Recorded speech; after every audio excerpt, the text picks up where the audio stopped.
Well, thank you for inviting me. It's an honor and all these memories of the beauty of the wildlands of Idaho, or uh it's just such a beautiful place. Such a beautiful place. It'll be fun to come out, do some botanizing. So I'm working on an ecocultural restoration project. Kind of a It's a little weird. I'll tell you about it. What's not weird is I've been working with traditional ecological knowledge and kind of science, the two knowledge systems of Western science and traditional knowledge really since the 1980s. And it's real interesting to see how things have changed in the last 3 years. One of them being because of the Biden administration executive order to require federal grants, federal agencies to all include traditional ecological knowledge and more inclusive of tribes and tribal knowledge than ever in the past. It's different, I'm sure, in every state. California has some of the smallest tribal land holdings of any state in the country. So I'm going to talk about my Bushy Lake project. There's a lot of pieces to it. What I really want to talk to you about today is I've been developing this idea of, instead of just using CNPS's plant associations, to have a culturally significant plant association and design restoration around those culturally significant plants. So I'm going to tell you about that story.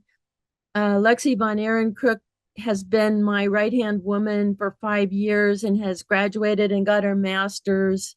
And then Derek Goodwin Martinez, they're both still involved in the project.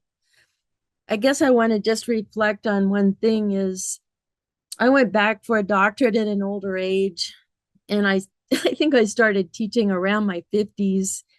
And I just love the students. I love working out at Bushy Lake with students. I feel really grateful in my life to get to spend time with young people who are just, we teach each other and observe wildlife and plants out there at our site. So Bushy Lake is in Sacramento, California. It's on the Lower American River right here, but it's right above the confluence with the Sacramento River. The Lower American River is truncated, fragmented, constrained uh, by levees, and so the habitats that are there are very precious. So this is a picture of the site, and in red is the core area protected by the Bushy Lake Preservation Act. North of it is Cal Expo. South of it is the Lower American River. And boy, I got to tell you, this land is co-owned, but not formally co-managed by Cal Expo and Sacramento County Parks. And it's very difficult to protect areas in the landscape when you don't have any kind of private land holding. I guess our presence out there, we're seeing less garbage and homeless encampments, but people seem to want to do active restoration instead of protecting habitat. I'm sure you see that there as well. I wrote my own land acknowledgement. Um, our campus has a more formal one, but Bushy Lake is and continues to be occupied by the indigenous people of this area, the Miwok, Maidu, and Nisenan, recognizing their culture that is rich with spiritual ties to the land and waters that resonate with their traditions. I thank and honor these California Native people of the Sacramento Valley and respect their sovereignty. And they are citizens. They have birthright. um, so I wanted to tell you a little bit about myself, because if I don't, you'll think, well, why should we listen to her? I am a tribal descendant of the Nez Perce. My father and grandmother and great grandmother were all members of the Colville Confederated tribe in Washington. I've always felt a strong affinity, talked to my grandmother and my father and of my native tradition. Um, we started working with traditional ecological knowledge sections. Robin Kimmerer was the first Frank Lake, Dennis Martinez, first people with the Society of Ecological Restoration and the Society of Ethnobiology and Ecological Society of America. But we always felt like Blazing Saddles, where the TEK section was like this little tiny wagon train circle with all the bigger parts of the conference circling around us. I wrote two restoration books when I was in Washington, one for the EPA, one for Washington Department of Ecology. They would not put TEK in it. Um, it, it was just really hard to have that included. So when I went back for my doctorate, I did work on white root or Carex barbarae, which is a really important cultural keystone species for basket weavers. I had just the most wonderful time hanging out with elders and basket weavers, and I got to go to ceremonies, and it was just a wonderful experience working in that way, working with tribal people and doing experiments. I've been trained with a hakuli, with medicine woman. I really resonate with the plants that are growing out there at the site. Actually, where I'm sitting there at Bushy Lake is a sacred site. Um, you can feel it. It's growing the white root out there and other cultural plants. And you can just feel when we care for it that the energy of the site changes. So I began Bushy Lake in 2015 after a fire. And then 4 years ago, we got a good sized grant to do conceptual restoration plan. And we have completed that part of the work. Part of it, one goal was to restore and enhance culturally significant native plants. And goal two, guess what? It's conservation of northwestern pond turtles. And we have wildlife cameras and we're doing bird surveys. And even though I'm trained as a plant ecologist, I'm like completely gaga over my turtles. And I think it's really important work. One of the things I love about being a field biologist and having been one my whole life is observation. I don't, well, maybe because I'm in a faculty position, but people seem to, when it goes, well, this might be shocking, but observing, being out, watching what's happening, being out all the time, you learn so much that I feel leads to hypotheses. But if you start with hypotheses to get published, I think you constrain your vision. And we've really discovered some remarkable things out there with our beavers and beeways and things like that.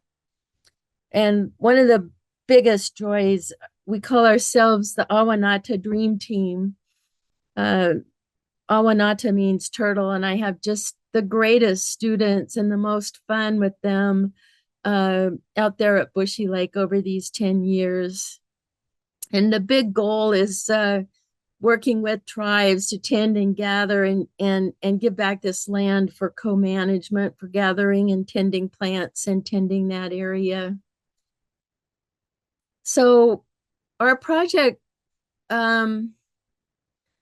really demonstrates where I want to talk to you about in this talk, culturally significant plant alliances. And I don't know if you'll want to talk to me at the end, and then I'll go back to it. And I'm going to use some specific plants to make it. I don't think generalities are interesting, but if we can talk about some particular plants in these associations, I think it'll drive it home a little more. And I hope you'll engage with me and give me feedback, including if you don't think it's a good idea. I haven't really got to talk to people before, and that's why I was so disappointed. I wanted to talk to y'all. Another thing I'm very interested in, and I'll talk about at the end, is traditional fire management. I was hired the first year they hired women to do wildland firefighting. I think it was about 1973. And I thought I knew about fire. And of course, I love fire. But when I got out on traditional burns with elders, I realized I really didn't know anything, and it's been fascinating.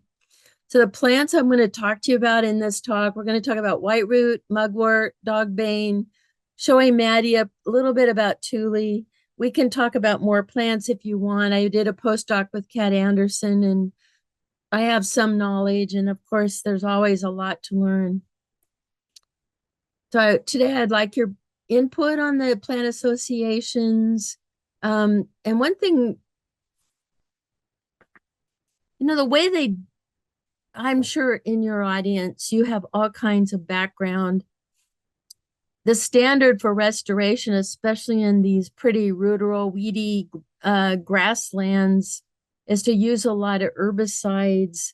And there's been a wonderful Indigenous Environmental Justice paper that has come out, co-authored by many members of the California Indian Basket Weavers Association.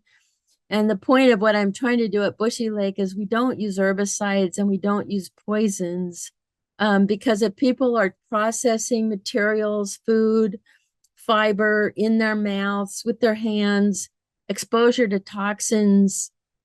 I'll talk to you a little bit about different worldviews, but besides physically, chemically making people sick, it's also like if that plant is your relation and then you poison the plants around it, there's also sort of letting your relation down or poisoning your relation, which is a little bit different way of thinking about environmental justice. Another thing is just privacy, for people to go out and tend and gather in quiet. So that can be something to think about. How do you provide space for people, and then maybe other recreationists? How does it all fit together? And then we'll talk a little bit about fire at the end. One of the things I've published on and thought about, and I think the best paper I've read on, was probably Robin Kimmerer. I'm sure you've read her. Well, you botanists, you know how great that book, Braiding Sweetgrass, is, and she's got a new one out on serviceberry that's also delightful. And she's so embracing instead of combative. And if you're a scientist and you also have this kinship with plants, which most of us do in the native plant societies, I think maybe that's not true, but maybe it's true. So I like doing science. I love science. I love doing plant ecology and quantitative data and monitoring and adaptive management. But I also love the stories and the myths. I have a friend that I've been out with, elder. I learned so much for her every time, and we always learn different things. So instead of a short-term, representative sample, multiple samples, often in terms of story or knowledge, it's a diachronic database over a long period of time. Observers tend to be the resource users with traditional knowledge, which does not necessarily, it shouldn't be dismissed as anecdotal, because it could be very in-depth, interesting observations that really can complement quantitative data. And then when you think of adaptive management and you think of traditional knowledge around the world of Indigenous people, if you don't get your adaptive management right, you die. You run out of your food. So it's a higher standard. I'm going to try to keep myself on track on time, just to not take too much. But so on June 6th, 2021, I'd been working out there since 2015, had replanted the area, had a theory about wildfire and native plants, cultural plants being adapted to fire. But then I had the experiment from hell. 2 homeless camps, drug users tried to burn each other out, and they burned my whole 130 acres. I was sitting in Orville and at my parents', and the news came on, and I go, oh crap. And I go, oh, please don't let it be my site. And I got down there, and the whole thing had burned. And the fire department felt that they were there to protect property, Cal Expo. And so they let the whole area burn as sort of a, what do you call it? A backburn to keep it away from Cal Expo. So I was really bummed out. In fact, I screamed at the moon, howled. But things have silver linings. And the silver lining was getting a lot of attention and funding and support for protecting Bushy Lake. And we got an experiment. It's demonic intrusion when you have a long-term experiment. These things happen. They happen a lot. So in this case, um,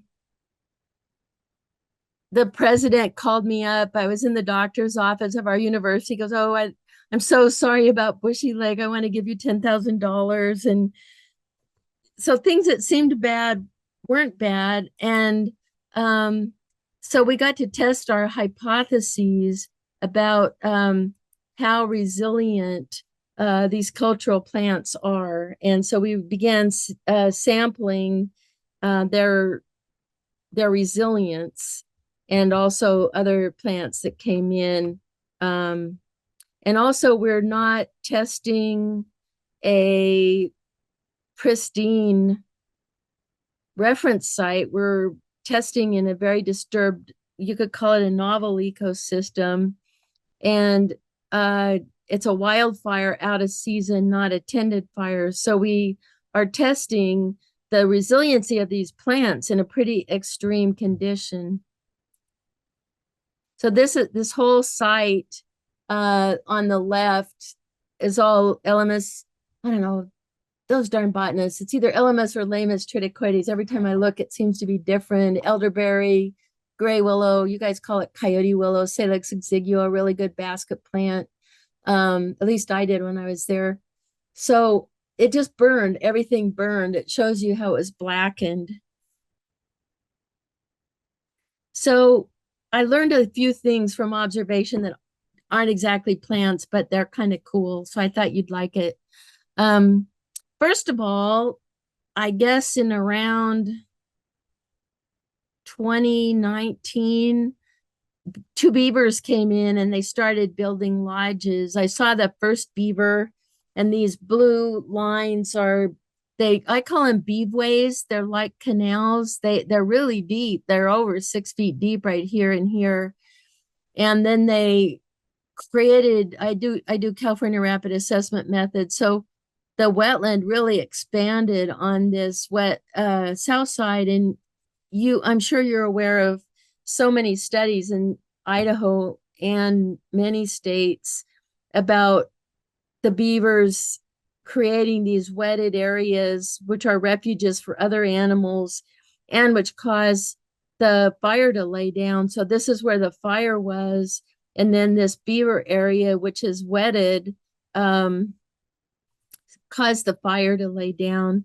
It's also really interesting, these observations of watching the relationship between the beavers and the turtles. So we have wildlife cameras out here, and what happens is these beaveways act as conduits. You can see the turtles will go up into, use them and then come up into this upland area to lay their eggs and then come back. So we've done 5 years of daily turtle nest surveys because they're very hard to find. And the purple ones are Northwest pond turtles, and the yellow are the non-native turtles. But I just thought after the fire, you can see the ash layer. It actually, this is Sparky #1 up here in the corner. That's the first talk. We love Sparky. He's the first turtle we caught out there, a Northwest pond turtle. And when it's burned back, it shows that traditional fire was beneficial for other animals, not just plants, and that the fire actually the next year was just perfect to allow the turtles access to the upland. Now it's really dense brassica nigra and echinocloa and just a big old weed patch. But at this time, that first year, we saw a lot more nesting. It was beneficial. We see a lot of animals that are using our, these are from our wildlife cameras. Here's a Mr. Beaver.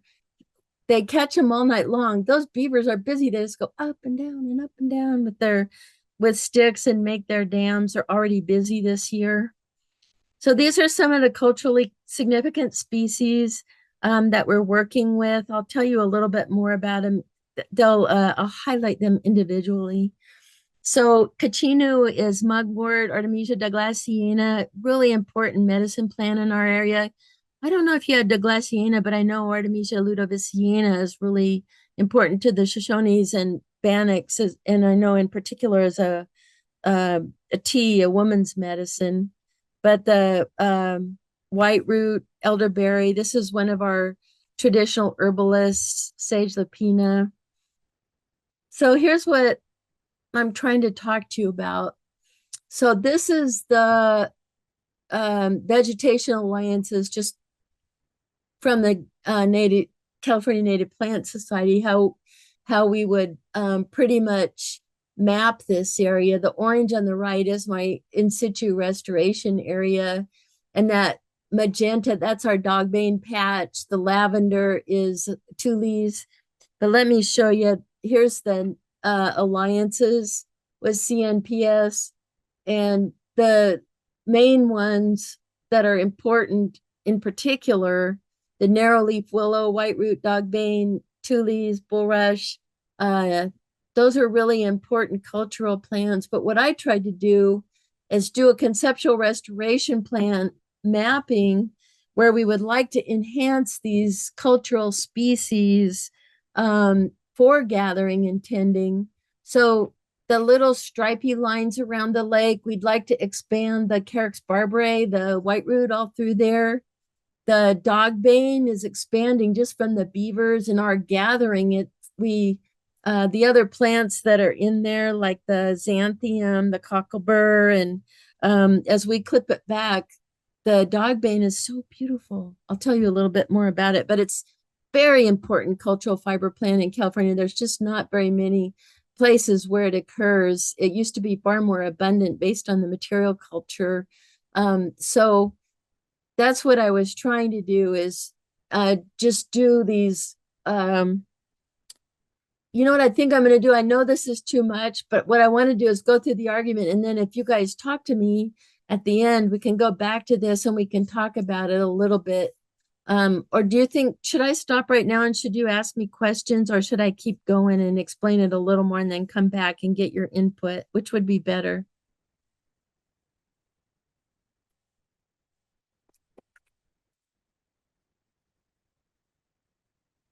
Are you out there? Probably Can you? easiest to keep going. And so as far as unmuting folks. Okay. So this is the plant I did my doctorate on. This is my baby. You all have one, I'm sure, at least one. It's an amazing plant, cultural keystone species. It was one of the most valued because of these long underground stems for basket weaving, really long rhizomes, and when tended, gosh, I have pictures of Mabel McCain as a Pomo basket weaver and doctor, they were probably 5 feet long when they're tended. But it was really neat when I was working on my doctorate is I was out, I think I worked for Department of Water Resources for a while. I was out with those engineers and they're saying, oh, that plant's great for stream bank stabilization. That's a really good plant for erosion control. So that's really neat when you're working on something to have somebody that you don't think is in the botany field telling you all about your plant. It makes you happy. This plant is just God's gift to repair and restoration. It can produce as many as 100 rhizomes in one growing season. It's environmentally plastic. Can withstand flooding. Um, it can withstand drought. Native people would gather it and then move the plants apart, like maybe 1 feet or so spacing, and then it would grow back in there. A lot more open and park-like physiognomy, and these long rhizomes when you split them and process them into coils, um, produce beautiful, beautiful baskets. They're just a nice fine weaving thread to make very, very fine baskets. So we went into the Carex barbarae area with the fire and sampled it quantitatively. And it's pretty interesting because every year it just filled in because of those rhizomes. It thrived on the fire. It just did so well in there. Um, and then on the bottom, the mugwort, it has filled in really well.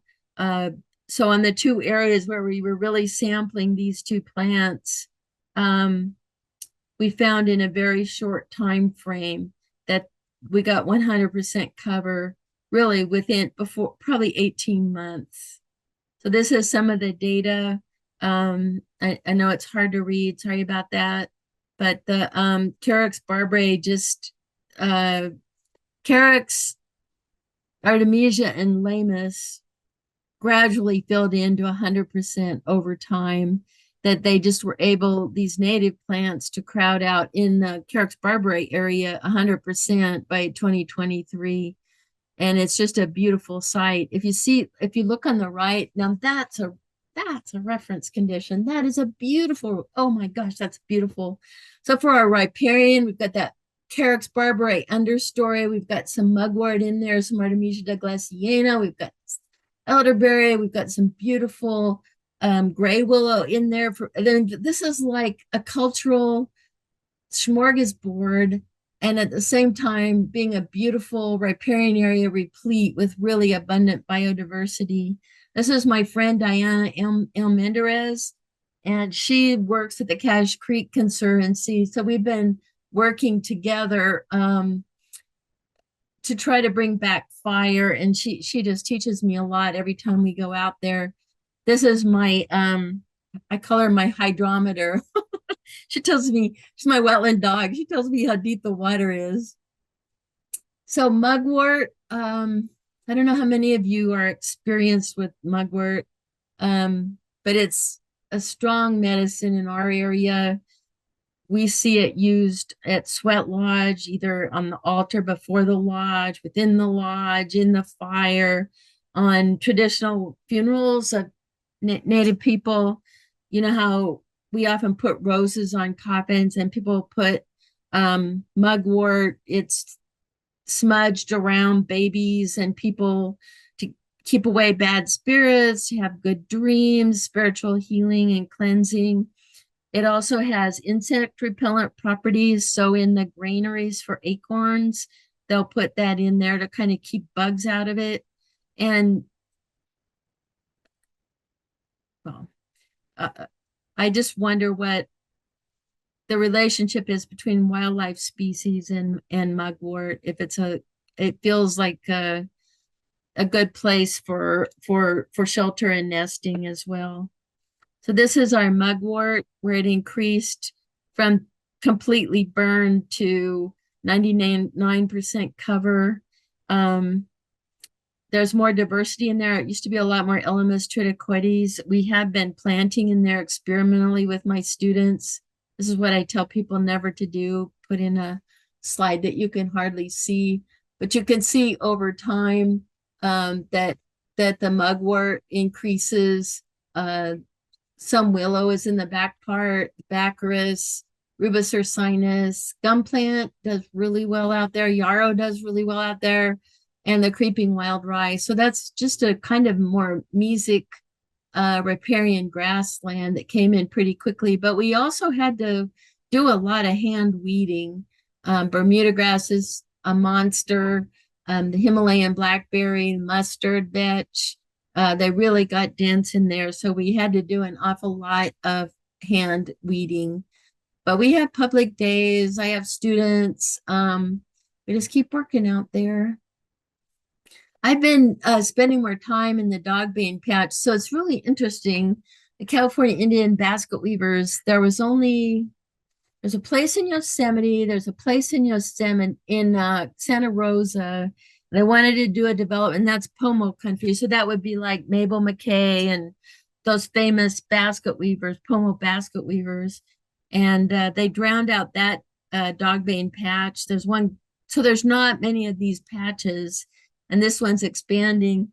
One of the people I met was an entomologist, and these are dogbane beetles, and because of the milky sap, they're they're pretty neglected by predators because they taste bad or they're slightly toxic.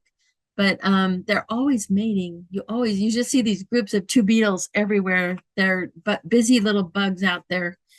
And then in the fall, we're gathering the dogbane. There's two main, and this is in Idaho and Washington.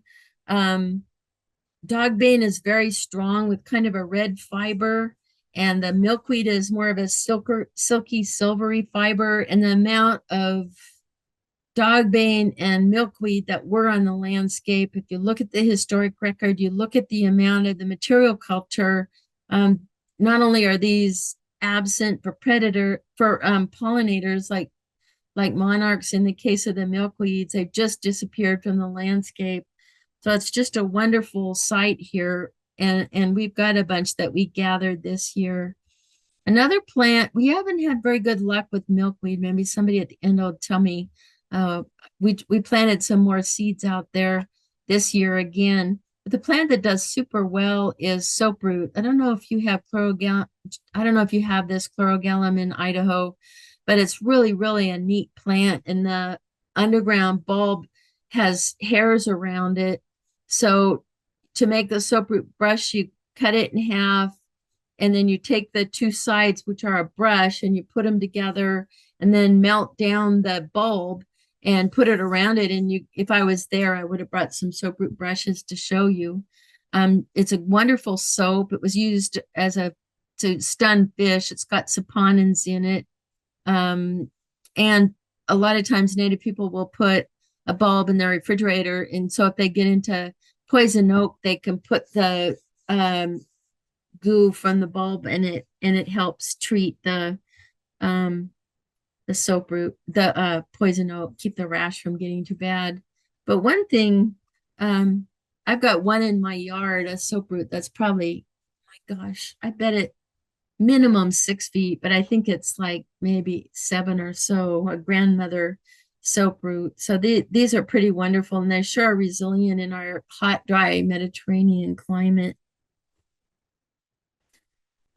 So in California, there are two major food sources. One, of course, is oak and acorn, but one of the ones that's really, I don't know, maybe you like mysteries too, but pinole was a kind of a porridge or dried cakes that could last year round, from gathering seeds of grasses or the tarweeds. Madia elegans is one that, or the helianthus are ones that have really nice seeds.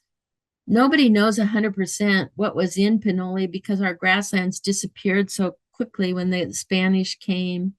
But I know throughout its range, people are gathering, especially the Madia seeds. It's really good for pollinators. And my elder, Diana, said she plants the tarweed seeds where the brassica is to put a native plant in there instead of that dense, I get all excited. The dense mustards that crowd out everything, that it can hold its own. But it sure is a beautiful plant in the grassland. We did experiments with my students in my restoration ecology class, trying to see what plants would grow well out there and what not. And then for the restoration plan, we graded these species. Either they're successful and easy to establish, like yarrow or gumweed, difficult to establish, but try anyway. Some of them are good for pollinators. Some of them are good for ethnobotanic use, but we try to do a whole plant list like this, looking at both pollinator and pinole possibility.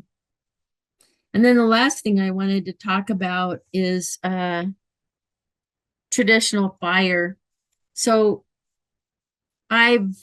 when I went to Humboldt State in the 1970s, I would firefight in the summer into the fall, and then go travel, and then just go to school for 2 quarters a year.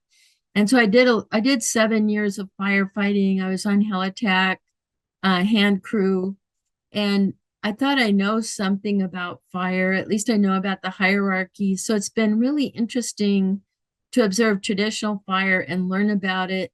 So instead of separating fuels from each other, um,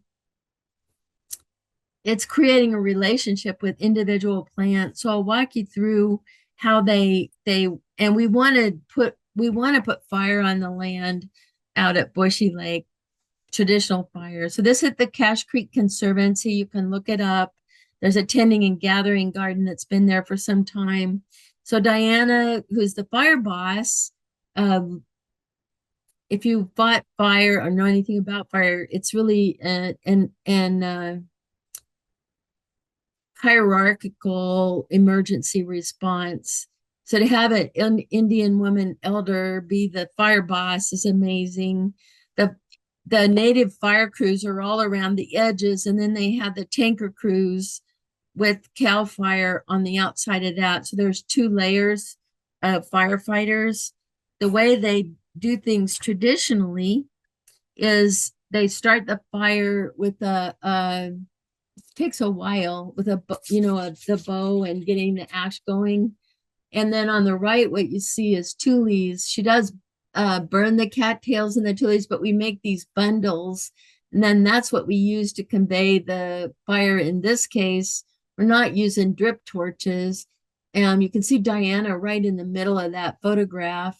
And then you burn the grasslands, you torch one by one, but every one of those bushes up there, you stack fuel or sticks around it, and then you burn them one by one, not in a big backfire with torches and everything. So here's starting the fire with these tule bundles. So on the left is at Cache Creek Conservancy. On the right is Derek. He's with the I think he's burning with Shingle Springs Reservation right there. But it helps control the weeds. It stimulates really good growth in the grasses. This is the funnest thing ever. If you get a chance to burn deer grass, Muhlenbergia regens, it's so neat. So it all catches like a flaming gumdrop, and it's all like fire inside, almost like a little creature's in there. And then the fire jumps to the next mound of the deer grass, and that one's all burning. But then the ash makes like a gumdrop of ash after the fire burns it. It's so neat. And on the lower left, it's a week, very, very short time. The deer grass just loves fire. So deer grass, the culms are used as the center part of baskets. Is their main use. So we would really like to see stimulating our cultural plants, our native plants, and then it helps control the weeds if done correctly. There's a lot of criteria, to doing a traditional fire, getting permission, not having wind, all of that. But I'm an advocate after getting to experience it. It was just a fabulous experience, not like anything I've ever experienced before. I thought I knew about fire, and I didn't know anything. You just got to experience. So if you get a chance to get out on a traditional burn, not only is it a wonderful experience, you're creating a relationship with fire and with the plants. I think this traditional burning is one of our main tools in a climate resiliency toolkit. I'm just really happy that people are starting to go back to these traditional burning practices. So I guess in summary, the Bushy Lake Ecocultural Project is demonstrating the benefit of a cultural plant alliance to provide the template or guide for the restoration plant palette. The plants have evolved from thousands of years with native people and fire, and they respond really well to fire, even in a hot fire that was at the wrong time of the year. We've looked at several cultural keystone species to focus on, to look at how well they responded to fire. I like the idea of using both indigenous traditional ecological knowledge and Western scientific knowledge as complementary knowledge systems for conservation, restoration, and resource management. However, there are Native people, I'm part of the Sierra Tribal Summit. I listen a lot who are offended by or don't want to see any quantitative monitoring like we do in rare plant work or restoration work. And that doesn't sit well with me. Maybe we can talk about that. They feel like, oh, our elders have always had this knowledge. We know what we're doing. We don't need to do that kind of monitoring. But it's kind of hard to, with our mitigation, restoration, conservation, land management methods, to have a way that's quantitative to kind of give us a good idea of how well we're doing, what we need to do.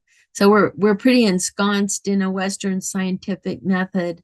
I'm open to learning, but I'm just telling you what people are talking about. So we're collaborating more and more with different I want Bushy Lake to be intertribal. There's a lot of politics that happen. I think by being intertribal and just welcoming people, it's the best way to have this land of sovereign tribes available to care for. And I think that piece of wild things, as Aldo Leopold would say, is good for a lot of people's soul. I feel we all need nourishing and extra love, extra sense of belonging, extra peace right now. There's a lot of things in the world that are kind of scary. We want to promote an Indigenous protected conservation area. I like that name, Indigenous protected conservation area, for gathering and tending. I love gathering and tending with Native people. It's hard to do traditional fire management, but I think like the public along the river in these areas might feel more comfortable if they knew how small scale it was, and they might really have fun doing it. I know there's some people who are afraid of fire, but I think well, at least for me, as I'm a little bit of a pyromaniac, I love the fire and watching it do good. And our goal is to educate the public and showcase tribal use on the Lower American River. So thank you for listening. We have a website with our reports and everything in it. Email, Facebook. I can go back to these and provide them for you. But this is just my students out in the field. And an elder said to me, I don't like what you do at the university. You don't teach students to understand that life is sacred and there are relations. And this is my student in the upper left, Kat, holding one of our turtles. And I say, oh, I think we do. It's like we love our turtles. We love our monitoring of the wildlife cameras to see who's there. And then we're going to continue monitoring our vegetation every year to see what changes happen. So I think that's all I've got. If anybody has questions,